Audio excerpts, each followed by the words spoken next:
করে দেখা। না রে, আমার দ্বারাই হবে না। তখন যদি না বলি দেয়।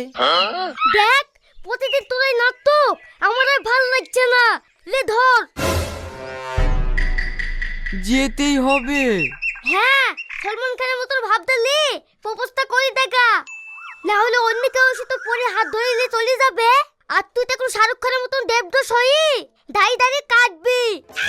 না না, দেবদেশ হওয়া যাবে না। সালমান ভাই ঠিক আছে। I love you. আমার তোমাকে অনেক ভালো লাগে। তুমি আমাকে ভালোবাসো?